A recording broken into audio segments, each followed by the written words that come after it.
रना रना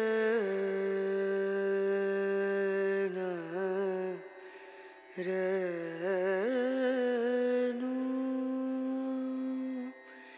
रे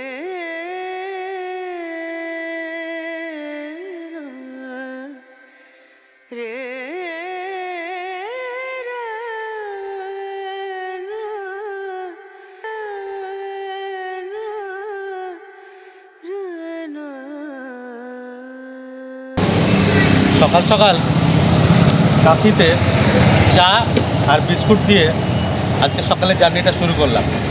আজ যাব সারনাথ, নমঘাট আর রামনগর ফোর্ট নিজেদের গাড়ি নিয়ে।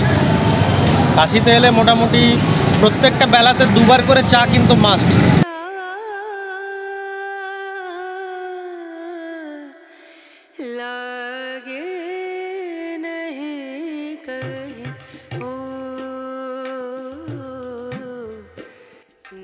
বেনারসের প্রাণকেন্দ্র গোধুলিয়া চক থেকে প্রায় 7 কিলোমিটার দূরত্বে কাশী নরেশের বাসস্থান হল রামনগর ফোর্ট।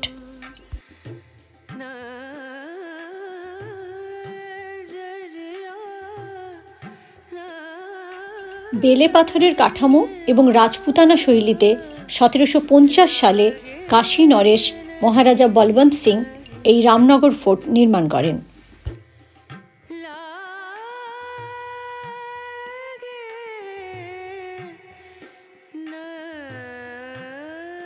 অযোধ্যা থেকে বিচ্ছিন্ন হওয়ার পরে কাশীর পুরো শাসনভার যায় নারায়ণ পরিবারের ওপরে। মহারাজা বলবন্ত সিং, যিনি নারায়ণ ডাইনেস্টির প্রধান ছিলেন, তিনি এই কাশীর রাজবাড়িটি তৈরি করেছিলেন। এটা আসলে কাশী নরেশের থাকার জায়গা, অর্থাৎ কাশীর রাজবাড়ি রামনগর ফোর্ট। চলুন আমরা ঘুরে রামনগর ফোর্টটাকে দেখি। রামনগর ফোর্টের মূল রাজবাড়িটি কিন্তু এখন একটি মিউজিয়াম। সিংহদুয়ার দিয়ে রাজবাড়িতে প্রবেশের পর মিউজিয়ামের টিকিট কেটে ভেতরে আসতে হবে। ফোর্টের দরবার হলে তৈরি এই মিউজিয়ামটির নাম হলো সরস্বতী ভবন। প্রচুর ভিন্টেজ গাড়ি, রাজাদের ব্যবহৃত পালকি, অস্ত্র শস্ত্র এবং রাজপরিবারের ব্যবহৃত প্রচুর জিনিসপত্রের সম্ভার এখানে। সম্পূর্ণ ফোর্টের গঠনশৈলী এবং ভাস্কর্য রাজপুতানা স্টাইলের। অপূর্ব সুন্দর কারুকার্য, দেখলে মনে হবে আপনি রাজস্থানে এসে উপস্থিত হয়েছেন।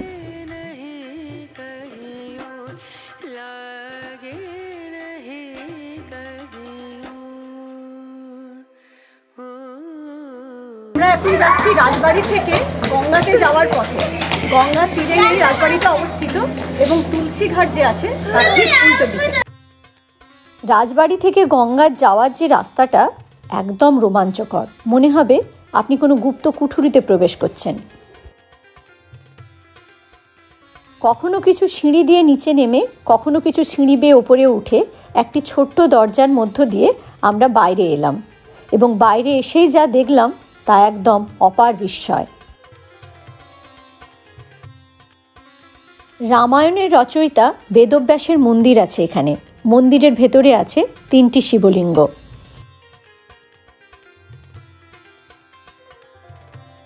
রামনগর ফোর্ট থেকে সূর্যাস্তের এক অসাধারণ ভিউ পাওয়া যায়। সকাল 9:30টায় এই ফোর্টটি খোলে এবং বিকেল 5:30টায় বন্ধ হয়ে যায়। সম্পূর্ণ রামনগর ফোর্ট এবং রামনগর ফোর্টের মিউজিয়াম ঘুরে দেখার জন্য হাতে 2.5 থেকে 3 ঘন্টা সময় আপনারা রাখবেন। আপনারা কাশী প্ল্যান করলে রামনগর ফোর্ট কিন্তু অবশ্যই আপনাদের ইটিনারির মধ্যে ইনক্লুড করে রাখবেন। একবার মিউজিয়ামের ভেতরে ঢুকবেন, 80 টাকা করে per head adult person ticket, বাচ্চাদের জন্য 20 টাকা করে। মিউজিয়ামের ভেতরে কিন্তু আপনি কোনো ছবি তুলতে পারবেন না, কিন্তু মিউজিয়াম থেকে যে রাস্তাটা গঙ্গার দিকে যাচ্ছে, গঙ্গার ঘাট যেটা, সেটা কিন্তু অবশ্যই একবার ভিজিট করবেন।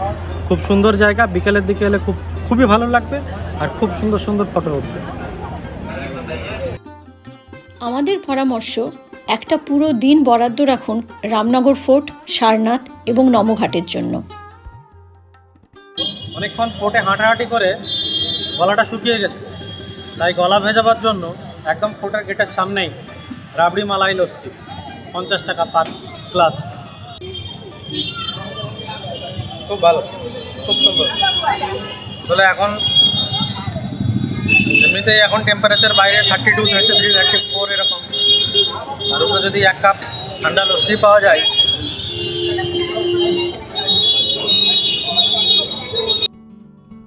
বন্ধুরা, আপনারা যদি বেনারসের প্রথম পর্ব এবং দ্বিতীয় পর্ব না দেখে থাকেন তাহলে আমরা ডেসক্রিপশনে লিংক দিয়ে দিলাম, আপনারা চেক করতে পারেন।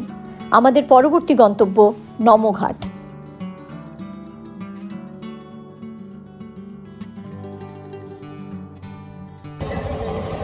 নমো গঙ্গে। 2022 সাল পর্যন্ত বেনারসের জনপ্রিয় ঘাটের সংখ্যা ছিল 84টি। কিছু কম জনপ্রিয় ঘাট, তার মধ্যে খিড়কিয়া ঘাট ছিল অন্যতম। খিড়কিয়া ঘাটকেই নমঘাটের চেহারা দেওয়া হয়েছে, নতুন রূপে সাজসজ্জা করে। দাঁড়িয়ে আছে এখন নমঘাটে। পাশ দিয়ে বয়ে চলেছে গঙ্গা নদী। গঙ্গা নদীর উপর ব্রিজ দেখা যাচ্ছে, ডবল ডেকার ব্রিজ। নিচে দিয়ে ট্রেন যায় আর উপর দিয়ে সড়ক পথ। বিশাল জায়গা জুড়ে তৈরি এই নমঘাটটি পর্যটকদের কাছে একটি অত্যন্ত আকর্ষণীয় বিষয়। সবচেয়ে ভালো লাগবে এর গঠনশৈলী দেখে। ঐতিহ্যের সাথে আধুনিকতার মেলবন্ধন এখানে আসলে বুঝতে পারা যায়। এখানে রয়েছে ফুড কোর্ট, এছাড়াও সুলভ শৌচাগারের ব্যবস্থা। ছোটদের জন্য বিভিন্ন রাইডের ব্যবস্থাও রয়েছে। এখান থেকে আপনারা নৌকা করে গঙ্গায় ভ্রমণও করতে পারেন। আধুনিক বেনারস থেকে আমরা আবার চলেছি প্রাচীন বেনারসে। আমাদের পরবর্তী গন্তব্য সারনাথ। বেনারসের প্রাণকেন্দ্র গোধুলিয়া চক থেকে প্রায় 11 কিলোমিটার দূরে सारनाथ। एक गेट है, मेन गेट है, और लिखा है गेट पे मूलगंध कुटी विहार, यानी टेम्पल का नाम रखा गया है। तो आप लोग अंदर आएंगे तो हम एक्सप्लेन करेंगे इस जगह के बारे में, क्योंकि यही मौखिक टेम्पल है महात्मा गौतम बुद्ध का, जिसके लिए सारनाथ जाना जाता है और वर्ल्ड फेमस टेम्पल है। तो आइए।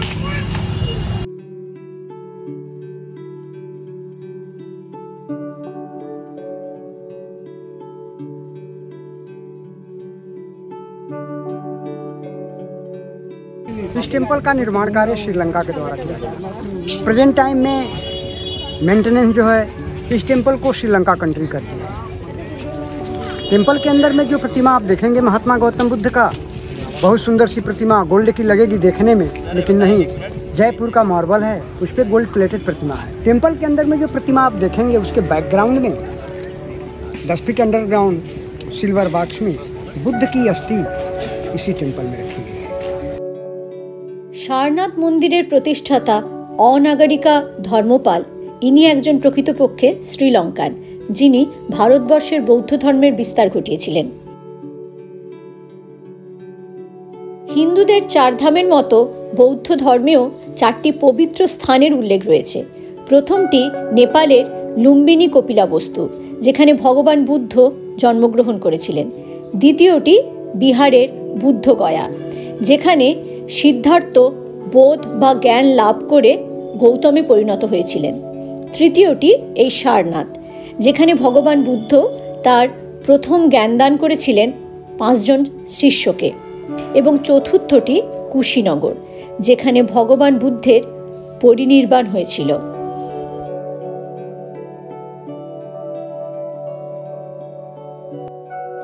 सारनाथ का धमे की स्तूप है। बुद्ध ने सारनाथ में धर्म का पहला उपदेश यानी 5 बौद्ध भिक्षुओं को 5 to 6 BC बिफोर क्राइस्ट में दिए। इस स्थल पे दिए, एक चबूतरे पे उन्होंने दिया, जिसका एक प्रारूप भी आप देखेंगे। कलिंग युद्ध के बाद जब राजा अशोक सम्राट का हृदय परिवर्तन हुआ, यानी बौद्ध धर्म को जब उन्होंने एक्सेप्ट किया, तो यादगार में ऐसे कई स्तूप का उन्होंने निर्माण किया। पहला स्तूप बनाया गया धौलगिरी उड़ीसा में, सेकेंड स्तूपा सांची मध्य प्रदेश भोपाल में, तीसरा स्तूप ये आपको सारनाथ में, जो इस स्तूप का पूरे भारतवर्ष में महत्व माना जाता है। चौथा स्तूप सेम नालंदा बिहार में, जहाँ पे बुद्धिज्म की बहुत बड़ी मोनेस्ट्री है। उसी के जस्ट बिहाइंड 5वां स्तूप आपको राजगीर में भी है, और 6वां स्तूप कुशीनगर में है, जहाँ पे महापरिनिर्वाण हुआ। वैसे पूरे अखंड भारत में 84,000 स्तूपा का निर्माण किया गया। এটি হলো সারনাথের বিখ্যাত ধামেকা স্তূপ। ধামেকা স্তূপ সেই সুনির্দিষ্ট স্থানটিকে চিহ্নিত করে যেখানে ভগবান বুদ্ধ তার প্রথম 5 জন শিষ্যকে জ্ঞান দান করেছিলেন এবং এখান থেকেই বৌদ্ধ ধর্ম সারা বিশ্বে ছড়িয়ে পড়ে। উচ্চতায় প্রায় 43.6 মিটার এবং ব্যাস 28 মিটার এই স্তূপটি একটি সলিড স্তূপ। এর নিচের অংশটি অশোকের আমলেই তৈরি হয়েছিল বলে মনে করা হয় এবং ওপরের অংশটিকে প্রায় 6 বার বাড়ানো হয়েছে। পুরো স্তূপের দেওয়ালে পশু পাখি মানুষের চিত্র এবং ব্রাহ্মী শিলালিপি খোদাই করা আছে। ভগবান বুদ্ধের পরিনির্বাণের পর তাকে দাহ করা হয় এবং দেহাবশেষ 8টি স্তূপে ভাগ করে রাখা হয়। ধামেকা স্তূপ তাদের মধ্যে অন্যতম। আমরা এখন চলে এসেছি বোধি বৃক্ষ পরিসরে। ये बोधि वृक्ष परिसर में आपका स्वागत है। आइए।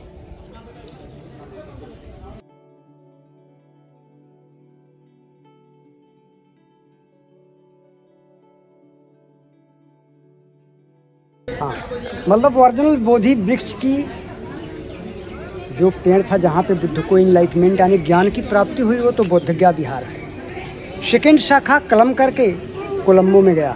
अनुराधापुरा में प्लांट हुआ जो राजा अशोक सम्राट की डॉटर संघमित्रा और महेंद्र ले गए थे। 3rd सेंचुरी बीसी कोलंबो में गया था और कोलंबो से तीसरी शाखा बुद्धिस्ट फाउंडर अनागारिक धर्मपाल के द्वारा 1931 में सारनाथ में प्लांट हुआ।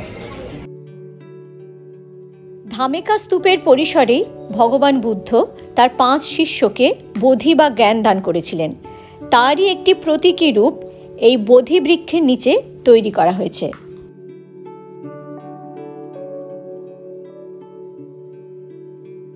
সারনাথের পূর্বের নাম ছিল ইশিপতানা বা ঋষিপতানা। একে অনেকে মৃগদয়া বনমও বলে থাকেন, অর্থাৎ এটি ছিল প্রাণীদের অভয়ারণ্য। ভগবান বুদ্ধ বিভিন্ন দেশ থেকে আসা তার 5 শিষ্যকে এখানে জ্ঞান দান করেন এবং এখান থেকেই প্রকৃতপক্ষে বুদ্ধ ধর্ম সারা বিশ্বে ছড়িয়ে পড়ে। সারনাথ বর্তমানে বৌদ্ধদের অন্যতম প্রধান তীর্থস্থান, যেখানে ভারতের বিভিন্ন অঞ্চল এবং বহির্বিশ্ব থেকে পুণ্যার্থীরা আসেন। সারনাথে জাপান, শ্রীলঙ্কা, নেপাল, তিব্বত, থাইল্যান্ড, মায়ানমার প্রভৃতি বৌদ্ধ প্রধান দেশগুলির মন্দির এবং আশ্রম আছে।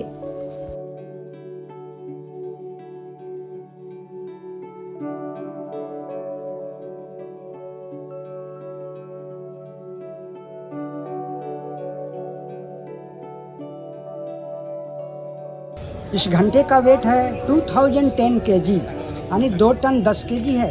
8 मेटल अष्टधातु का घंटा है जो ये तिब्बत मोनेस्ट्री इसको दिया थाईलैंड को। थाईलैंड ने बनाया, उस पर तिब्बत भाषा है। तो जर्मन की लेडीज ने 2005 में महाबोधि को डोनेट कर दिया, दान दिया। ऐसे 4 जगहों पे लुम्बिनी में दिया, बोधगया, कुशीनगर, सारनाथ में।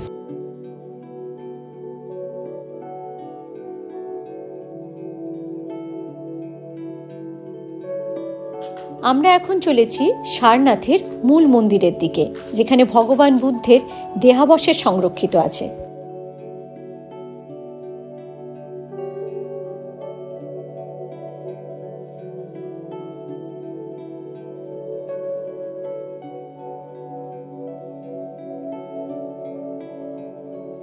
পুরো মন্দিরের দেওয়াল জুড়ে রয়েছে বুদ্ধের জীবনী নিয়ে জাপানি শিল্পীদের দ্বারা তৈরি অপূর্ব সুন্দর পেন্টিং। কার্তিক মাসের বুদ্ধ পূর্ণিমায় এই সারনাথ মন্দিরকে কেন্দ্র করেই সারা বেনারস সেজে ওঠে এক অপূর্ব সুন্দর আলোকসজ্জায়, যাকে আমরা দেব দীপাবলি নামেই চিনি। মূল মন্দিরটি ছাড়াও আপনারা সারনাথের জাপানিজ টেম্পল, বুদ্ধ স্ট্যাচু এবং অবশ্যই দেখবেন সারনাথের মিউজিয়াম। মিউজিয়ামের মধ্যে রয়েছে দ্য লায়ন ক্যাপিটাল। মিউজিয়ামে ফটোগ্রাফি অ্যালাউ নেই। মন্দিরের বাইরের এই দোকানগুলোতে বুদ্ধের বিভিন্ন পোজের মূর্তি এবং কাঠের তৈরি দ্য লায়ন ক্যাপিটাল পাওয়া যায়। দাম দর করে আপনারা কিনতেও পারেন এবং যেতে পারেন সারনাথের গ্রামে, যেখানে হস্তশিল্পের কাজ হয়। সারনাথের মূল মন্দির থেকে হেঁটে 10 মিনিটের দূরত্বেই রয়েছে সারঙ্গনাথ মন্দির। সারঙ্গনাথ শিব মন্দিরই পৃথিবীর একমাত্র মন্দির যেখানে দুটি শিবলিঙ্গ পাশাপাশি অবস্থান করছে। সারঙ্গনাথ মন্দিরের এই পবিত্র পুকুরটিতে ডুব দিলে চর্মরোগ সেরে যায় বলে কথিত আছে। পৌরাণিক কথা অনুযায়ী মাতা পার্বতীর ভাই সারঙ্গনাথ মা পার্বতী এবং ভোলানাথের বিয়েতে উপস্থিত ছিলেন না। পরে তিনি বোনের বিয়ের কথা জানতে পেরে এবং বোনের জন্য প্রচণ্ড চিন্তায় প্রচুর সোনা দানা ধনসম্পত্তি নিয়ে বেনারসের উদ্দেশ্যে রওনা দেন। পথিমধ্যে এই সারনাথে এসে তিনি দেখতে পান পুরো বেনারস সোনায় মোড়া এবং চকচক করছে। তিনি তার ভুল বুঝতে পারেন এবং প্রায়শ্চিত্ত স্বরূপ এই সারনাথেই ধ্যানে বসেন। বাবা মহাদেব তার ধ্যানে সন্তুষ্ট হয়ে তাকে বর দিতে চান। তিনি বলেন তিনি সবসময় বাবা ভোলানাথের সাহচর্য লাভ করতে চান। এই মন্দিরে তাই বাবা সারঙ্গনাথ এবং বাবা ভোলানাথ একসাথে অবস্থান করেন। কথিত আছে শ্রাবণ মাসে মাতা পার্বতী এবং বাবা ভোলানাথ বিশ্বেশ্বর কাশীধাম ছেড়ে এই সারনাথে অবস্থান করেন।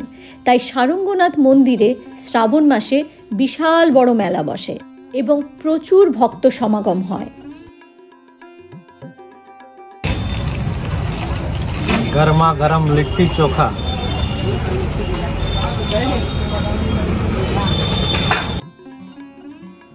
আমরা এখন চলে এসেছি ভারতবর্ষের সবচেয়ে বড় বিশ্ববিদ্যালয় প্রাঙ্গণে, বেনারস হিন্দু ইউনিভার্সিটি। এখানেই রয়েছে নতুন কাশী বিশ্বেশ্বরধাম, যাকে আমরা বিড়লা মন্দির নামেও চিনি।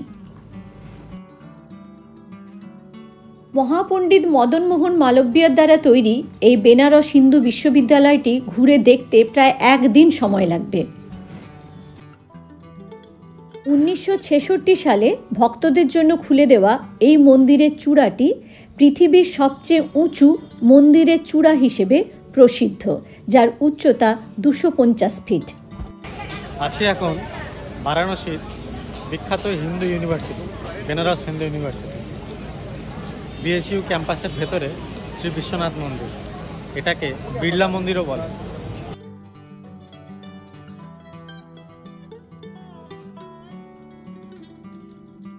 বিড়লা গোষ্ঠী এই মন্দিরটি তৈরি করেছিল বলে একে বিড়লা মন্দিরও বলা হয়ে থাকে।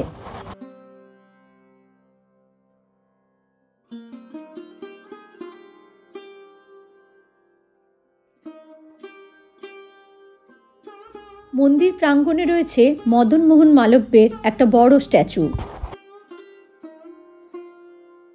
1930 সালে পণ্ডিত মদনমোহন মালব্য বেনারস হিন্দু ইউনিভার্সিটির ভেতরে কাশী বিশ্বেশ্বর ধামের একটি রেপ্লিকা তৈরি করার ইচ্ছে প্রকাশ করেন। 1931 সালে বিড়লা গোষ্ঠী মন্দির তৈরির কাজ শুরু করে এবং 1966 সালে মন্দির প্রাঙ্গণটি দর্শনার্থীদের জন্য খুলে দেওয়া হয়। ভেতরে রয়েছেন বাবা বিশ্বেশ্বর। ভেতরে ফটোগ্রাফি অ্যালাউ নেই। নতুন বিশ্বনাথ মন্দিরে বাবা বিশ্বনাথের দর্শন করে আমরা বিএচইউর ক্যাম্পাসটা একবার ঘুরে নিলাম। এখন আমরা চলেছি সংকটমোচন মন্দিরে।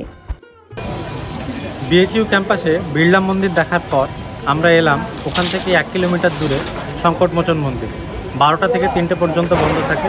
এই অবধি কিন্তু মোবাইল অ্যালাউড, এরপরের ভেতরে কিন্তু আর মোবাইল অ্যালাউড না। বজরংবলীর এই মন্দিরটি কাশী হিন্দু বিশ্ববিদ্যালয়ের ঠিক কাছেই এবং ওসি নদীর তীরে অবস্থিত। মন্দিরের বর্তমান এই স্থাপত্যটি শিক্ষাবিদ এবং স্বাধীনতা সংগ্রামী পণ্ডিত মদনমোহন মালব্যের দ্বারা নির্মিত। হনুমান জয়ন্তী এই মন্দিরের প্রধান উৎসব।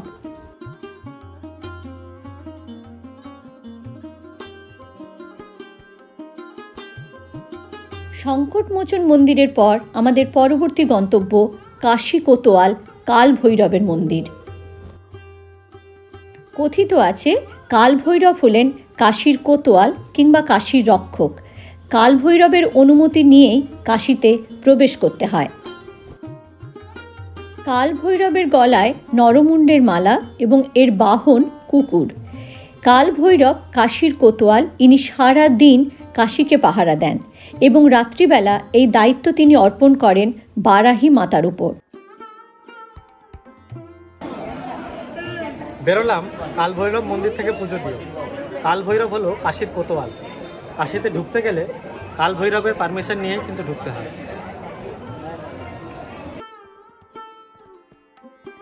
মন্দির দর্শন করে আমরা ফিরে এলাম বেনারসের বিখ্যাত গোধুলিয়া চকে।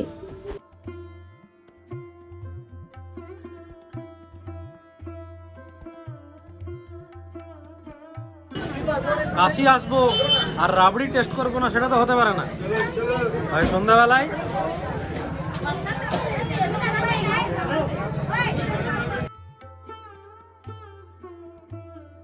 কাশীতে এলে বিভিন্ন ধরনের মুখশুদ্ধি, পান মশলা এবং আতর কিনতে কিন্তু ভুলবেন না।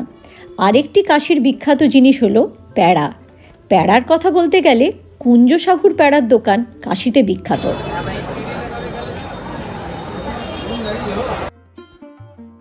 প্রচুর ধরনের মিষ্টি এখানে পেয়ে যাবেন, প্রত্যেকটাই টেস্টফুল। প্যাড়া বাড়ির জন্যও নিয়ে যেতে পারেন, 3-4 দিন অনায়াসে থেকে যাবে।